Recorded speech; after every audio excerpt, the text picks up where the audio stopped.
Chers amis, bonjour. Ce matin, je vais vous parler de l'enfant. Je suis l'inspiratrice de beaucoup de choses en ce qui concerne la politique familiale. Excusez-moi, il y a un camion qui passe. Oui, j'ai vu.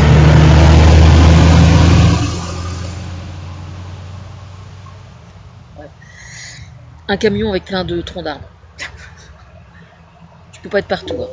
Je vais commencer à parler de l'enfant là. En fait, je suis l'inspiratrice de toute la nouvelle politique familiale du gouvernement.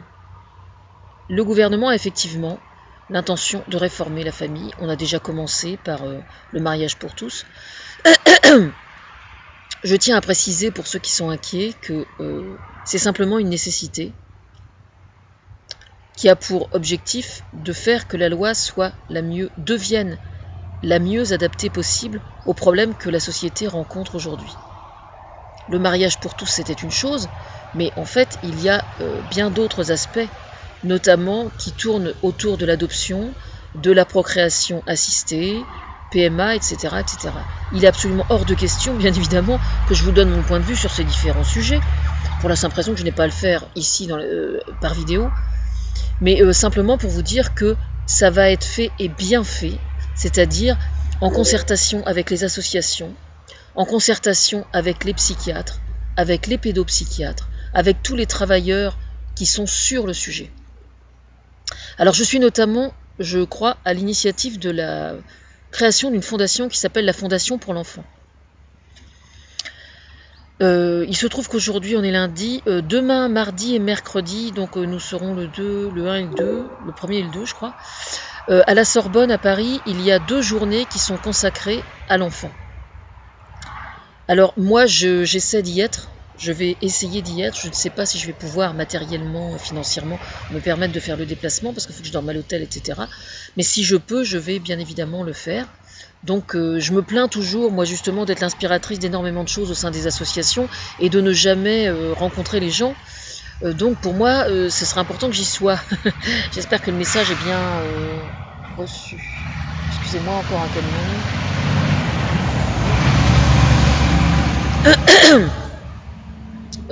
En fait, il y avait eu le même problème au sujet des autistes, et donc j'étais allée à Toulouse spécialement pour assister à des conférences un samedi matin, et ça m'avait fait énormément de bien parce que justement ça me permettait de voir les gens en vrai. J'avais rencontré plein de gens et tout qui étaient concernés par le problème, et donc j'avais trouvé ça absolument passionnant. D'ailleurs, j'aimerais bien reprendre contact avec elles, avec les mamans.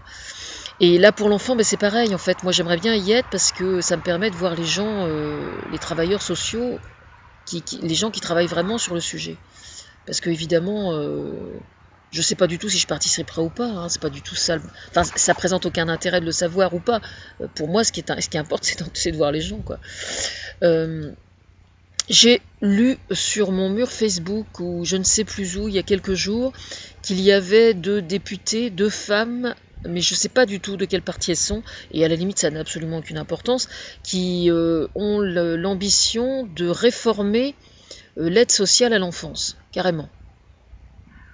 Alors moi personnellement, je n'ai rien contre le principe, sauf que je ne sais absolument pas, je n'ai pas moi à commenter le fait qu'elles aient ce désir-là à partir du moment où c'est une boîte vide pour moi. Je ne sais absolument pas comment est-ce qu'elles travaillent, je n'ai été sollicitée par personne, je ne sais pas quelles sont leurs ambitions, quelles sont leurs bases de travail, je ne sais pas quoi.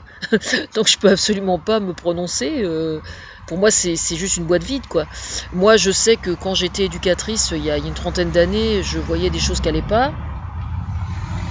Je sais très bien que les choses ont, Dieu merci, énormément évolué positivement dans plein de secteurs sur le sujet. Moi, il se trouve qu'avec le parcours que j'ai, d'avoir été éducatrice stagiaire pendant 2 ans, et puis surtout le passé de traumatisé sexuel quand j'ai été victime d'un pédophile quand j'étais enfant, donc sur ce terrain-là, bien évidemment, j'ai une expérience qui ne demande qu'à être utilisée. Excusez-moi. Alors, je tiens à préciser quand même que j'ai déjà énormément travaillé en privé, et que j'ai transmis à un copain qui a transmis aux autorités en question. Donc des choses qui n'ont pas à être révélées en public d'ailleurs. Et Voilà quoi. Donc en fait, j'aimerais bien y être demain ou enfin mardi et mercredi. Si je peux pas faire autrement que mercredi, enfin ou je sais pas comment ça va être faisable. Mais pour moi, c'est important parce que justement, je ne dispose moi que d'internet et donc de voir l'évolution des sites et des témoignages et c'est tout quoi.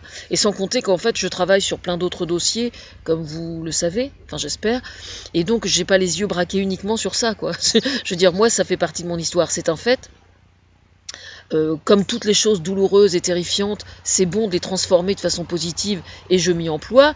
Bon là, j'ai été en contact la semaine dernière avec une jeune femme absolument charmante qui visiblement ne demande pas mieux qu'à être adoptée psychologiquement, j'entends bien évidemment, et chose que je trouve tout à fait intéressante. Elle a un petit bébé qui est charmant en plus, enfin qui est une petite rose qui est super, mais